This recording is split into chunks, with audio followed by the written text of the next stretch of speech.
Tahukah Anda, bukan semua pemerintah di Mesir digelar Firaun? Pada satu zaman, mereka hanyalah raja. Pada zaman yang lain, gelaran Firaun muncul apabila pemerintah mengaku dirinya Tuhan dan memerintah dengan kuasa mutlak. Inilah kisah tamadun Mesir Purba.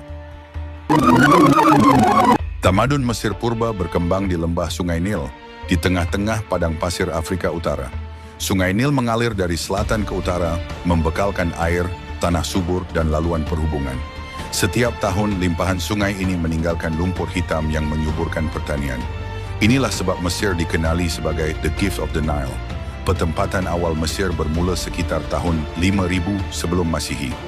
Pada peringkat awal, Mesir terbahagi kepada hulu Mesir di selatan dan hilir Mesir di utara. Sekitar tahun 3100 sebelum Masihi, Raja Narmer, juga dikenali sebagai Menes, berjaya menyatukan kedua-dua wilayah ini. Pada zaman ini, pemerintah Mesir dikenali sebagai raja yang mengetuai negara yang baru terbentuk dan mengawal pentadbiran serta keamanan. Kemuncak pemerintahan berlaku dalam era Kerajaan Lama, sekitar tahun 2650 sebelum Masihi. Zaman ini menyaksikan pembinaan piramid sebagai makam diraja. Antara raja terkenal ialah Khufu, pembina piramid agung di Giza. Piramid melambangkan kestabilan pemerintahan, keupayaan pentadbiran dan kejuruteraan, serta kepercayaan terhadap kehidupan selepas mati. Namun apabila kuasa pemerintahan pusat semakin melemah dan pemerintah wilayah mula bertindak sendiri, Mesir berdepan tempoh ketidakstabilan yang membawa kepada perubahan struktur pemerintahan. Sekitar tahun 2100 sebelum Masihi, Mesir memasuki era kerajaan pertengahan. Negara disatukan semula, ekonomi dipulihkan, dan perdagangan berkembang melalui Sungai Nil.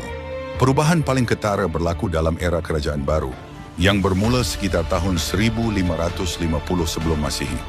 Pada zaman inilah gelaran Firaun digunakan secara rasmi. Istilah Firaun berasal daripada perkataan Pera, yang bermaksud istana besar. Ia merujuk kepada pemerintah yang memegang kuasa mutlak, menguasai negara dan agama, serta mengaku dirinya sebagai Tuhan di bumi.